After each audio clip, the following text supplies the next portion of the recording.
Hello, my name is Bella Copeland, and I'm the Program Delivery Manager at HOST, Salford's home of skills and technology, operated by Infor Group. HOST is an innovation hub here at the heart of Media City on a mission to break the barriers to entry into the tech sector, enabling businesses of all sizes to scale up and driving economic growth by creating an inclusive innovation community. I'm very excited to be here today hosting today's panel talking about the Salford Innovation Triangle and how it's creating an inclusive economy that's powered by innovation. Today on our panel, we are lucky to be joined by Professor Helen Marshall from the Vice Chancellor of the University of Salford, Tom Stannard, the Chief Exec of Salford City Council, Raj Jain, Chief Exec of the Northern Care Alliance, and Stephen Wild, Managing Director here at Media City UK. Today's panel is coming at you live from Media City UK, which means that you at home or wherever it is that you are joining from can participate. So feel free to log on via the app or on the website and send your questions in, and we'll be able to build those into today's discussion. In terms of today's order of events, we're going to be starting with a brief overview of what is the Salford Innovation Triangle from Tom before we pose some questions to the rest of our panelists. As we've said, you at home can participate, and we'll work those questions in towards the end of our session. So let's get started. We're first going to start over with Tom and to get a bit of an overview with our very first question, which is, what is the Salford Innovation Triangle? Thanks, Bella, and it's great to be here today with such a great panel of colleagues who've been part of my welcome to the City Council over the last few months. I think probably first and foremost, it's important to say the Innovation Triangle is not us sitting here in these chairs today. It is the community, it is the economy that represents both the geography of the triangle with the three key anchor institutions plus the City Council represented here today. And it is above all about the vibrancy and both the predictable, I think, and the unpredictable sides of what innovation actually represents for the economies of the future. And I think what's been great about the story of Salford and of the Innovation Triangle over the last number of years is very much that it is, in my view, already a very strong success story. It's already home to 75,000 or so jobs. 60,000 people live in and around the area, and that's been a plus 8 to 10,000 population growth in the last 5 years or so alone. There's 5,000 companies, and we've added many thousands over the same kind of period. And I think that represents really both the investment, destination attractiveness. It also represents the livability of the area, which is something we're always looking to improve. But fundamentally, it represents an area that's got all of the ingredients for innovation and for business and company growth. And I think what we're seeing here as part of the Digital City Festival this year is a really positive move, I think, for putting the Innovation Triangle here in Salford right at the heart of the GM growth and recovery plans and as part of the innovation GM approach overall. So there's a lot more in the pipelines for that. There's more growth to come. I think we can be reasonably confident as we are as partners about the prospects for that growth and investment for the long run. We know that there are big plans at the hospital, which Raj is overseeing. There are major plans we're bringing forward for new development here at Media City in the Keys. And I think the Crescent Master Plan at the university tells its own story, really. The most important thing for me is we've got to make sure that is inclusive growth. And that's really what the session is about today. And for me, that's about the connection of real people to those opportunities. And opportunity, I think, Bella, is the key word for this, and perhaps the note to finish on, that without making the opportunities reach all the residents of the city, and that's skills programs, it's all of the accelerator work we're doing through HOST with you and with Infor. We're not really going to turn the corner on that true inclusive economy, which is a massive opportunity for the Innovation Triangle and for innovation in GM generally. So very much looking forward to being part of the discussion this afternoon and to being part of what I think is a great leadership team for a great programme here in Salford. Absolutely, great. Thank you so much for that, and really useful, I think, for everyone at home to understand that exactly it's more than just us here today, and actually that's what makes it so exciting. It's everything that comes together that becomes greater than the sum of its parts, really, which is something we can all be really excited about. So I'll just stick with yourself, Tom. You touched upon inclusive growth, and absolutely, it's on our board here. It's so important.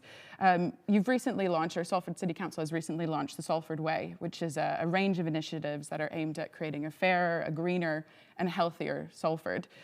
can you elaborate on how the Salford Innovation Triangle is actually going to contribute on that Salford way and drive that inclusive economy that perhaps people might not necessarily see how that fits within something that we're talking about here today?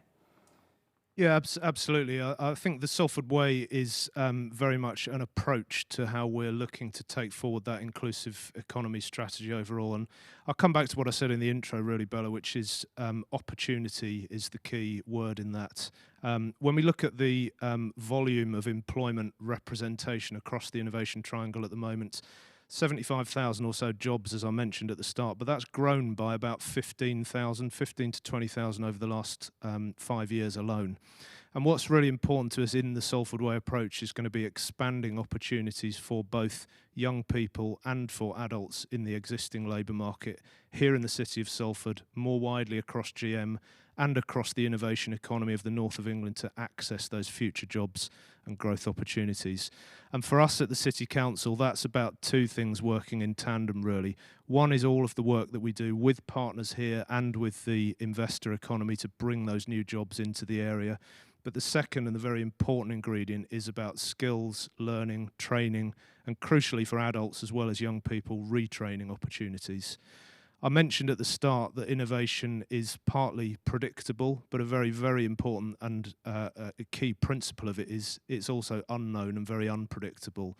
And a lot of those jobs of the future, the requirements, the employer requirements for the creative economy of the future are as yet unknown. And we've got to equip people for that world. It's partly, but not exclusively, about young people coming into the world of work for the first time. So all of our work in and around Host and around the other programs we're looking to launch later in the year for adult reskilling in particular are going to be really important to help us to really connect those communities across Salford and beyond to the jobs and innovation opportunities of the future here.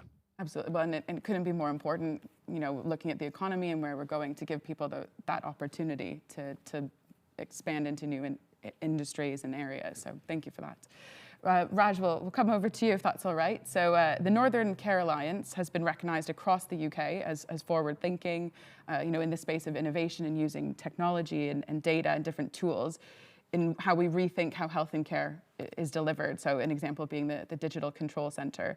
How has this been able to be achieved? And actually, how do you think that the Salford Innovation Triangle in itself will continue to support this new way of thinking and of working into the future? Thanks, Bella.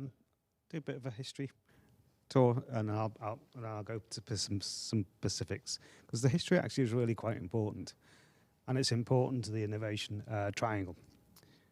So specifically about health, back in 2002 and 3, a group of us recognised that Salford had some assets that we thought we could do more with. We were working together with partners to understand how we could address some of the fundamental ill health drivers with our populations. And what we recognised was that whilst we all needed a fantastic hospital, we needed to do better to make sure that our care wasn't fragmented, it wasn't the experience that our patients and our citizens needed to have or wanted to have when we looked at care right across the community. And at that time, digital and specifically data started to come to the fore, and the availability of data started to come to the fore for health.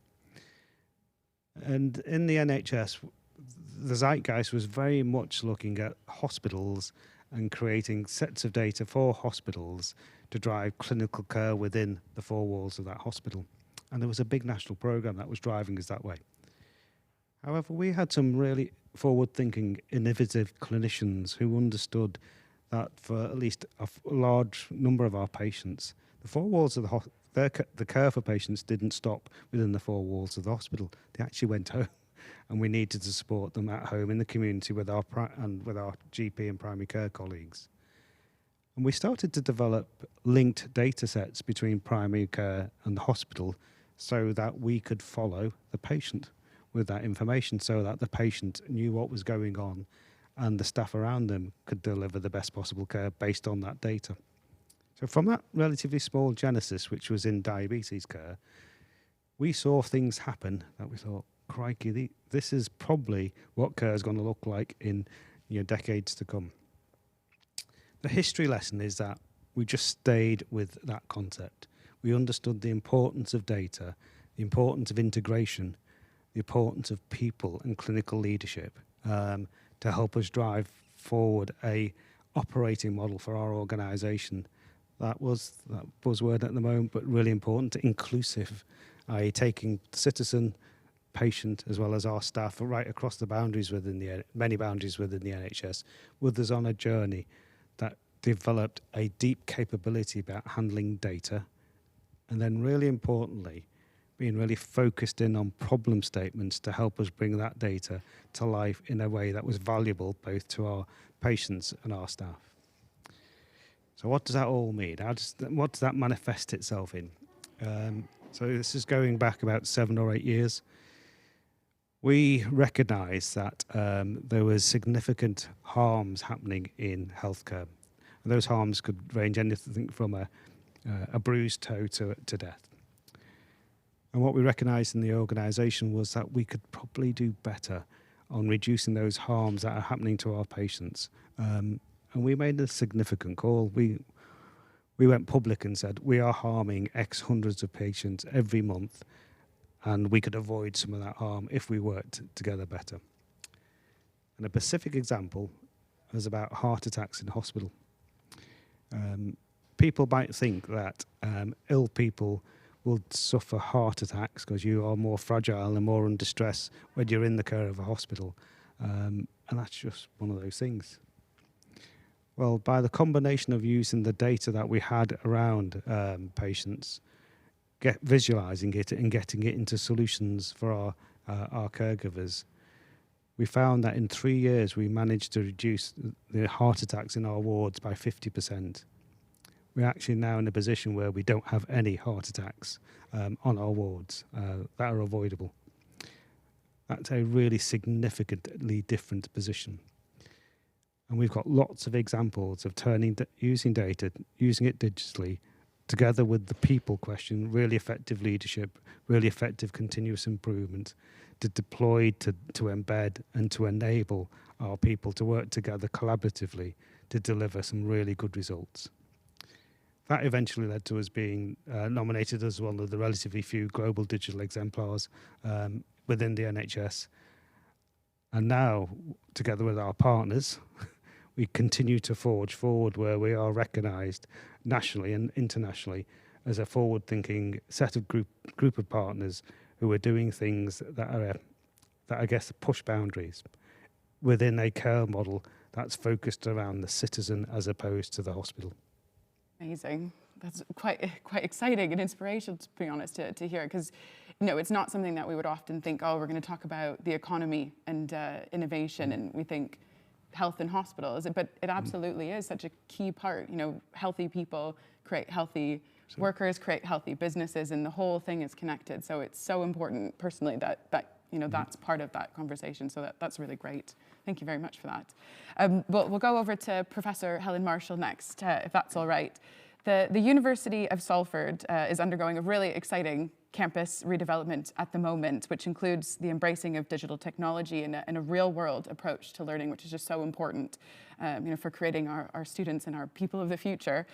How will this shape the future way in which industry and academia work together to drive inclusive growth locally in Salford and even wider? Thanks. Well, we don't call it the campus development, we call it the crescent. Excellent. Because we want to see it as part of the wider community. And what we're doing is building facilities that blur the lines between teaching, research, and industry, so that the facilities are very industry focused, not academic focused. So at the moment, we've got 3 builds actually in progress. The one is a big science and engineering and environment building, and we're looking at labs and facilities in there that actually reflect where the students might be in 3 years' time in their industry roles. So the labs are not traditional academic labs. They're much more like factories. They're much more like productive, automated production lines, all that kind of thing. So that's happening. We're also building the Northern Robotics Centre, which is a centre to work with SMEs. So if there's an SME that's got 20 employees, needs to employ more people because they've got growth opportunities but can't actually afford to do that, how do we improve their productivity by creating a robotic function for them and allowing them to continue with 20 employees but actually improve their productivity? So where they come along with the problem, we come up with the solution within that robotics centre.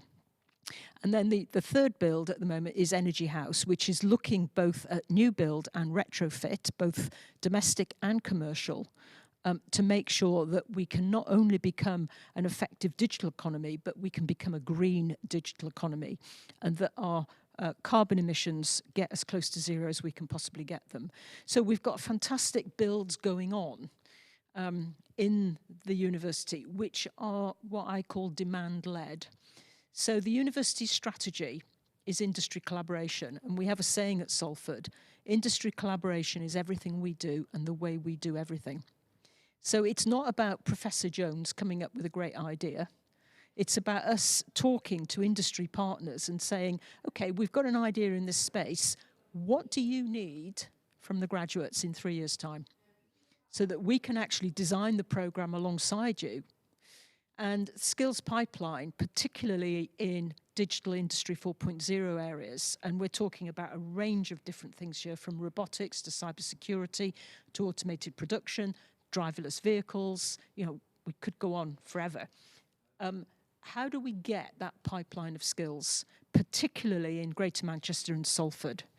And we've just created something called the Greater Manchester Institute for Advanced Technical Skills, which will be offering HNDs to students, because discussions with employers during the time we've been developing degree apprenticeships, yes, we need degree apprentices, we need people to do the degrees through an apprenticeship, but actually we need these as well.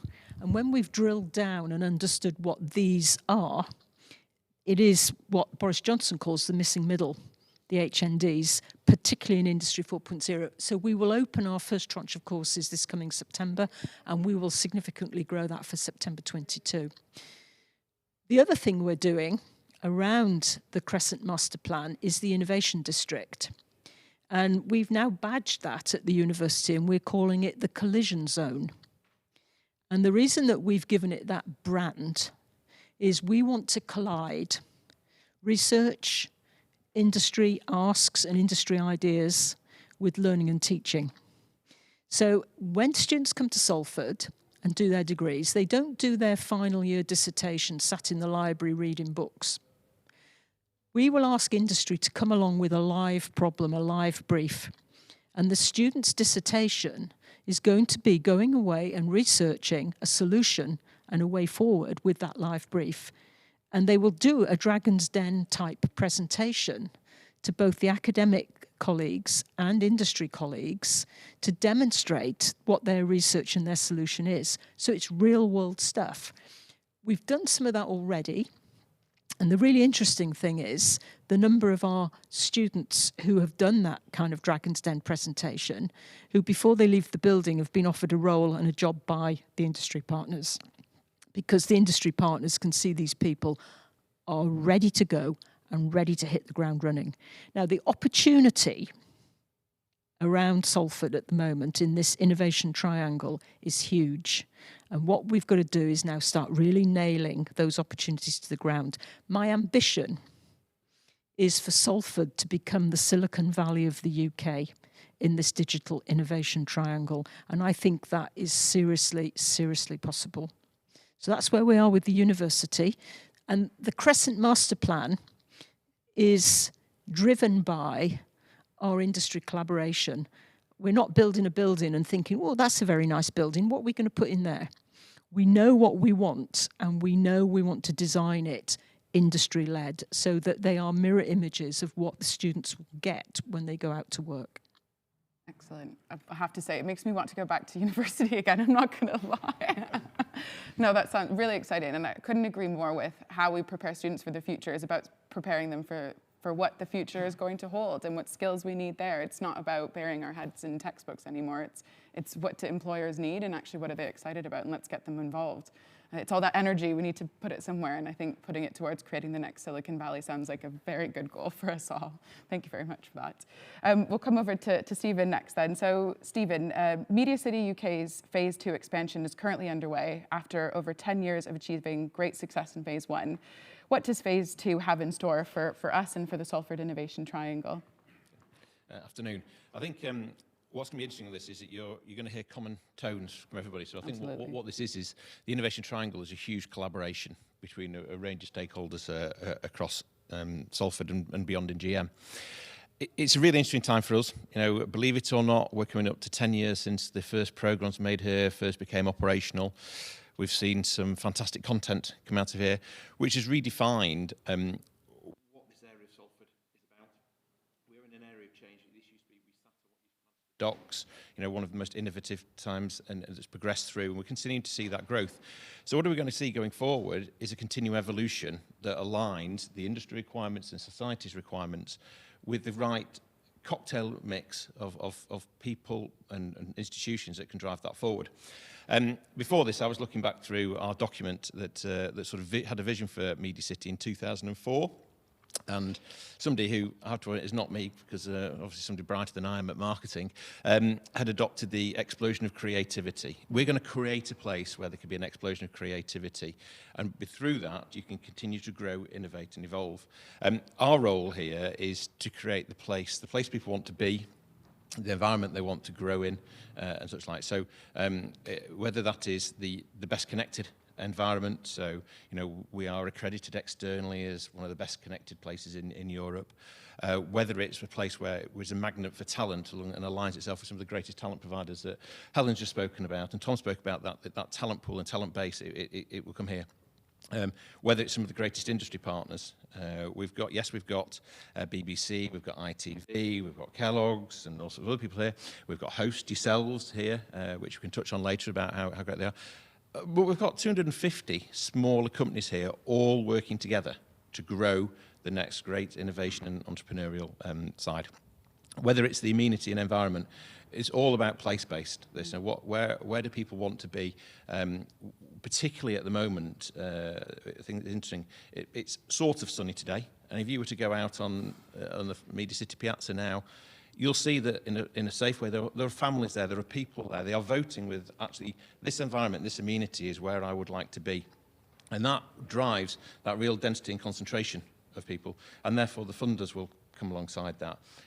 To look at it, you know, we'll work with like yourself at Host and in other environments to put accelerator and incubator programs together, which are pertinent. We've just finished running the Connected Cities one. We've done Future of Health, the cyber security. So all this lot, which is very pertinent to the modern world, is what you will see happen at Media City. You know, our ethos is very strong. So Helen touched on the built environment side. So smart cities and connected places are very strong to us. We've got the largest cluster of net zero buildings here in Media City. We have a social value approach, which is really about giving back to that community and trying to pick up where Tom was about saying, how do we get the opportunities here to be pertinent to the people of Salford as well as the wider GM that can generally drive that? That will pick up Raj's points about how do we drive health and well-being through it? How do we create an environment that's health and well-being in there? So all those put together with the cocktail that we try to put together. We will continue to do that. Okay, so we've obviously got a bedrock in content, but content, creativity, and technology. We're seeing the emerging smart city, smart building, smart environment, immersive content, esports, the cyber, all this lot, which is all coming through, which is driven by that talent pool and that skill base, which Helen's spoken about, coming through. We will continue to grow. We're widely documented as saying, look, we're going to double size in 10 years. Well, do you know what? That's the start of our ambitions.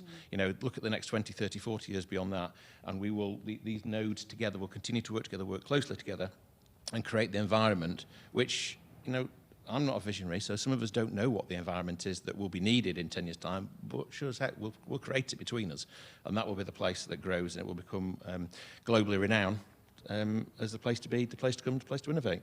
Excellent, great. And I know even myself, I immigrated here 5 years ago, and I remember coming out to Media City then and thinking, what's going on here? And to now be working here, it almost seems a bit surreal at how much that's grown just in that small time. And you can just feel there's a buzz of something going on. So the buzz and the energy and the desire and drive, but then that collaborative working, do not underestimate the collaborative working, whether it's coming from the academic side or it's coming from the industry side. It's both fundamentally important to what we will see grow here.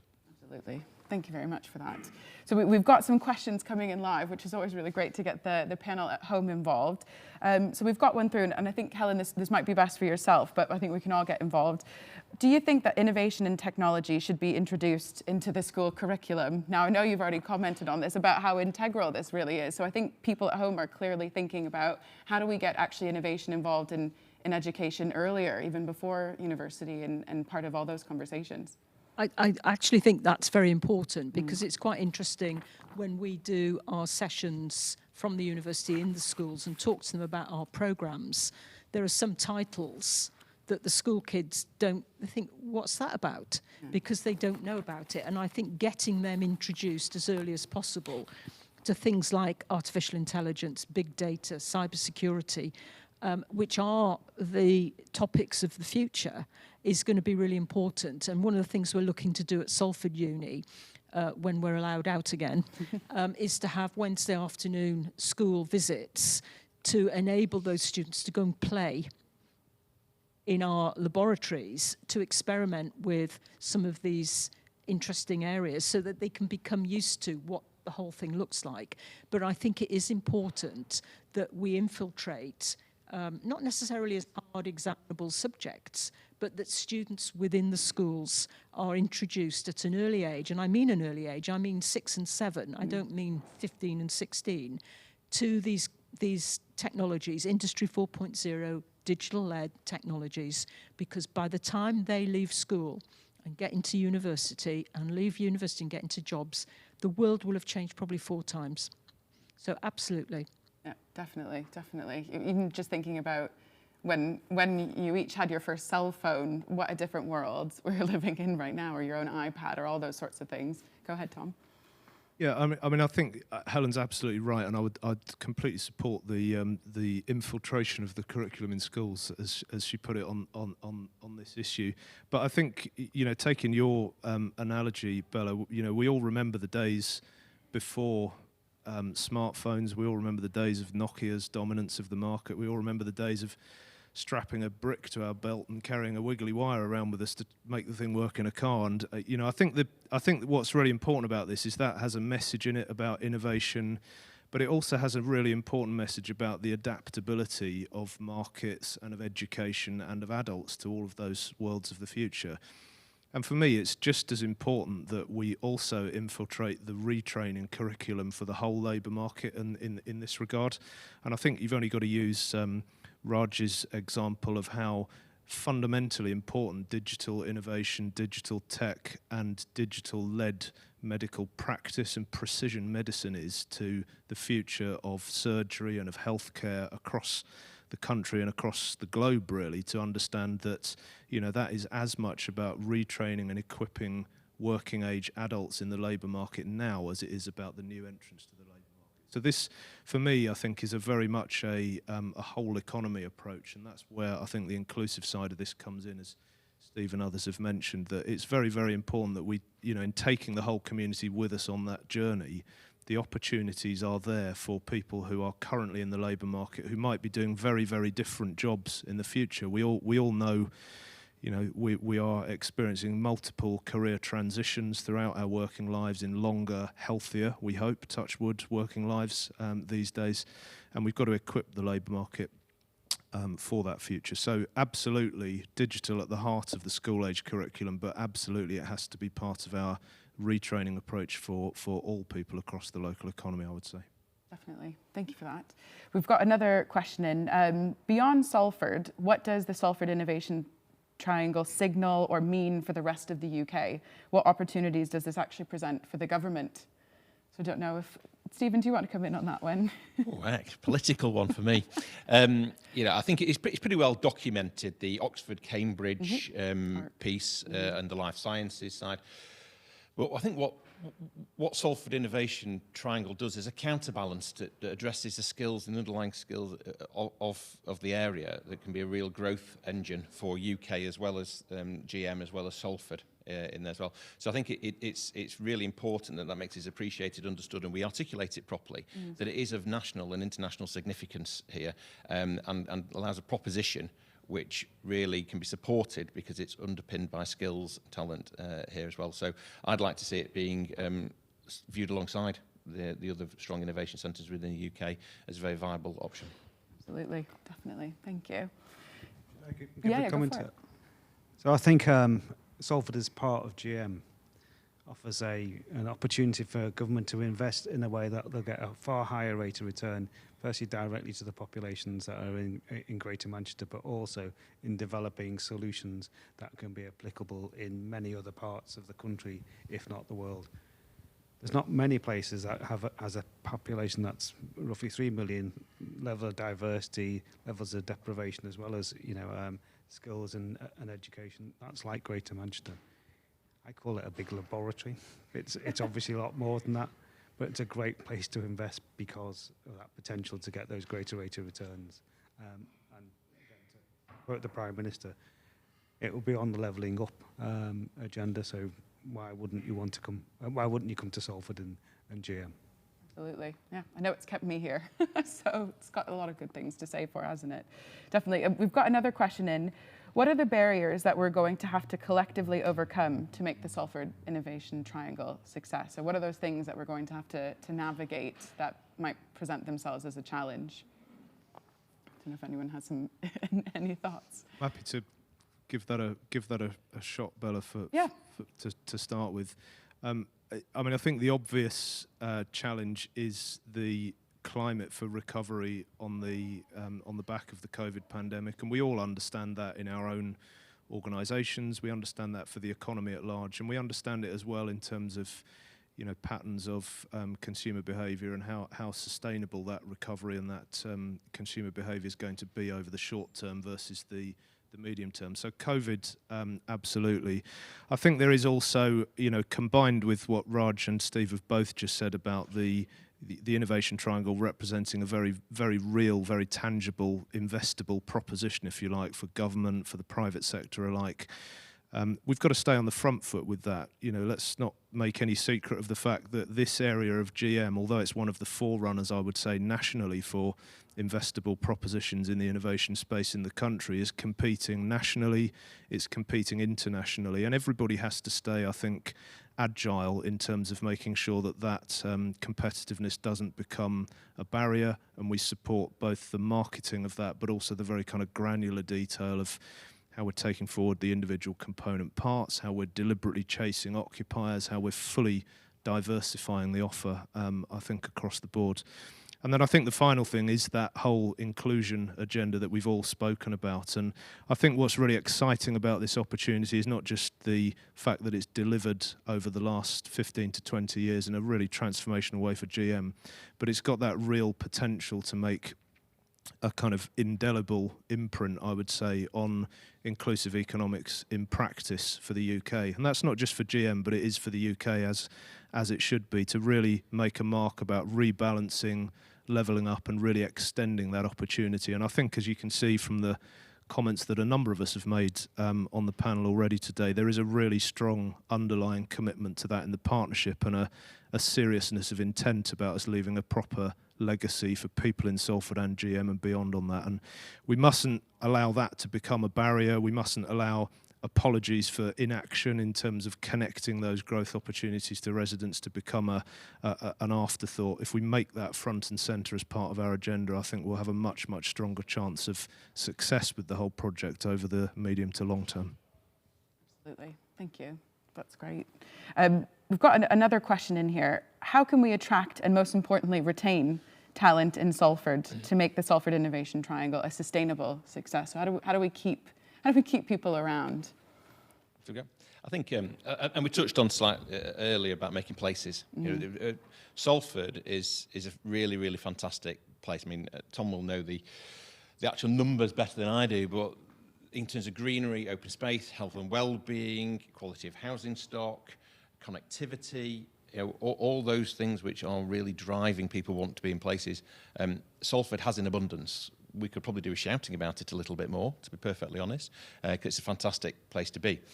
The Innovation Triangle will connect those with job opportunities and career opportunities. I think one of the most important things is there used to be a time when you could have a job in Salford or Manchester, but you probably had to go to London for a career.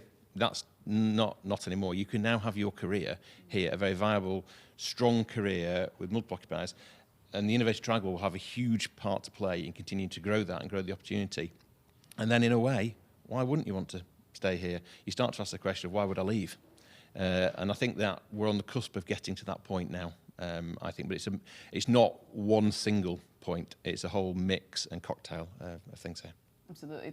I think we've mentioned the word a couple of times. It's the opportunity. How do we keep making those opportunities available? And if someone wants to retrain, I think we spoke about that as well. You don't have to retrain just because your industry might be in a bit of a decline. You can retrain because actually you found something that you're more interested in. So how do we keep creating those opportunities for people so that, as you've said, you don't get sucked down south, you get to stay here?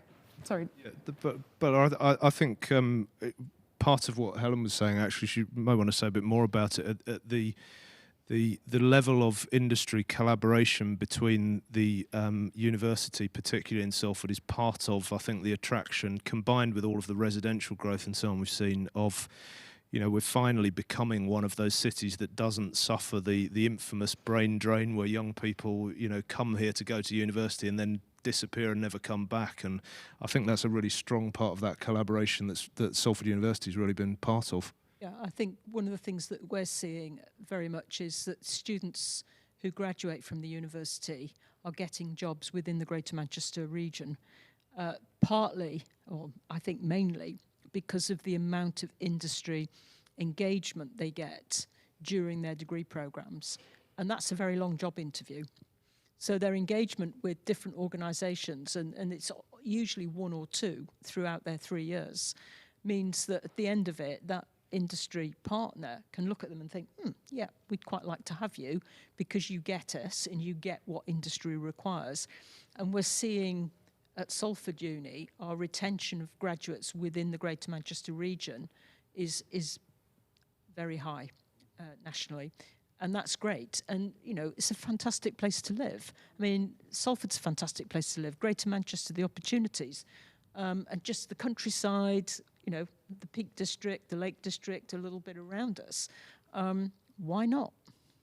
Absolutely. I like that. I'm going to use that. Why not?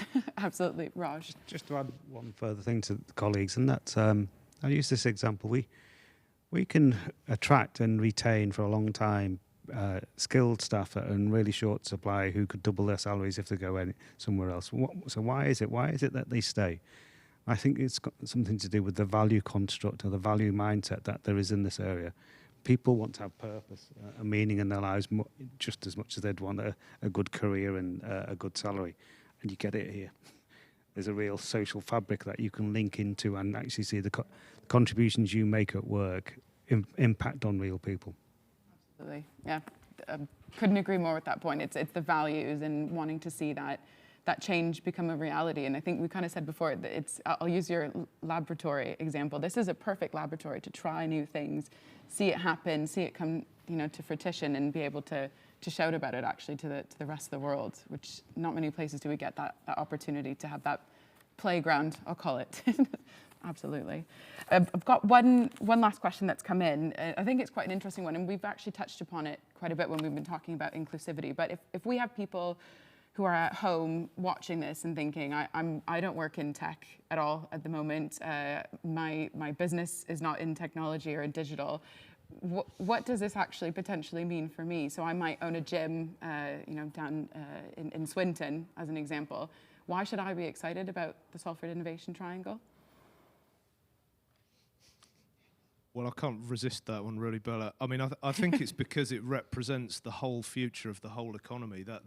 And that's, it's easy to say. It's complicated to kind of decouple that and explain it in practice. But I think you have to look at the partners represented here as a start for 10. We're not just talking about digital tech, gaming, production, the weird, wacky, whizzy industries of the future that are, a large part of the Media City environment. We're talking about the hospital, we're talking about the city council and the local authority, we're talking about people who run operational services at the Salford Royal, we're talking about social workers, we're talking about street cleaners. I would much rather imagine a future where all of those people who see those occupations and how those occupations will change in the future, enabled by digital. As we all know, we're using it in how we program our waste collection rounds, we're using it in how we communicate in social work teams, we're using it all the way through to all of the things that Raj can describe better than me at the hospital. If those people are able to participate in a skills program run through Host, and an entry-level opportunity at Media City that takes them onto a public service career, I think that's the inclusive economy in practice, and that for me is a major success. And all of the anecdotes that I've heard over the years and since arriving in Salford, where people say, there isn't a job for me other than a cleaning job at Media City, we are here to debunk that myth, and we are here to show that this is about the role of digital, of innovation, of creativity and imagination in the jobs and economies of the future, but it's about the whole foundational economy, including all of those represented here. It's not just about digital and tech careers, it's about the use of those skills in how jobs and professions are going to constantly change, evolve and adapt, and it's here for everybody in the city. Absolutely. Helen? I think, just to add a couple of points, I think we need to look at the art of the possible, not the art of the impossible, because the possible is fantastic. Let me just give you one example. So that owner of the gym, at the moment there's a person with an artificial wooden leg who would like to go and do a lot of gym exercise, but there's certain things that they can't do. We have a department of prosthetics and orthotics at Salford, and they're working with our robotics people to actually make robotic false limbs.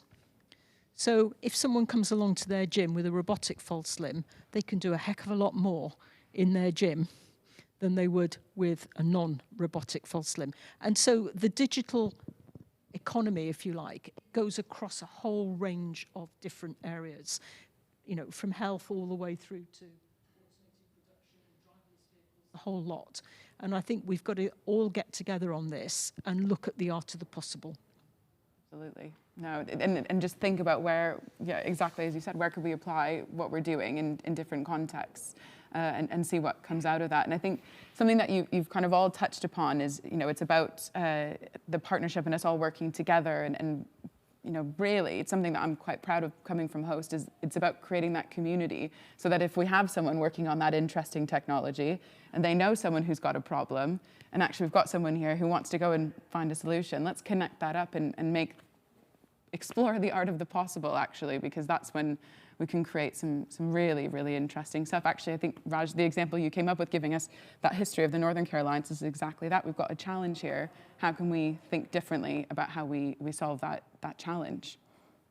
Absolutely. So we've being signaled that we've got 2 minutes left. So what we'll do in our last 2 minutes is we'll just go down the line and sort of touching upon what are you most excited about, I suppose, looking towards the future when we talk about the Salford Innovation Triangle, so we can leave everyone off with what they have the most excited to be about.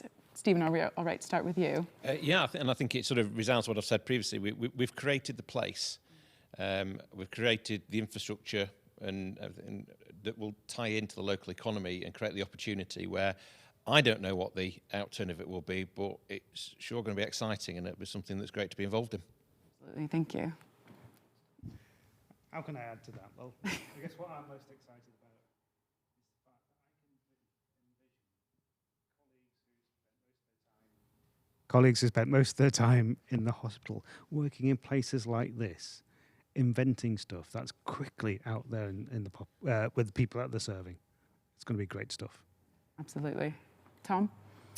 Yeah, I think, there's a lot to be excited about, but I think fundamentally it's being excited about the council not having to lead all of this and working with fantastic people that are full of energy, ambition, and at the heart of organisations with equally fantastic people who are all up for this. And I think that strength in partnership is a fundamentally important part of this. And above all, I think the big opportunity and the most important thing to be excited about is we can deliver this for real people and real communities across the city and beyond. And you know, that's what inclusive economics is all about, as we've all said. And I think we've got a great chance to really make our mark with that. So very, very excited about that for the future.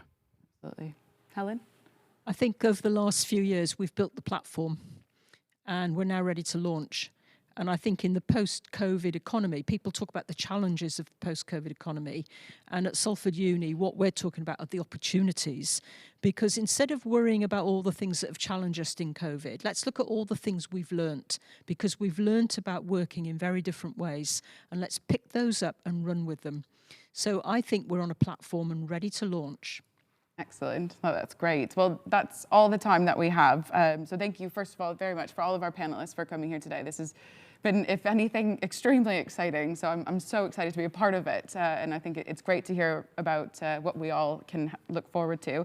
Thank you to everyone at home who's watching and sent in their questions. It's been incredibly interesting to learn more about the Salford Innovation Triangle. And I think we've got a lot to look forward to. So thank you.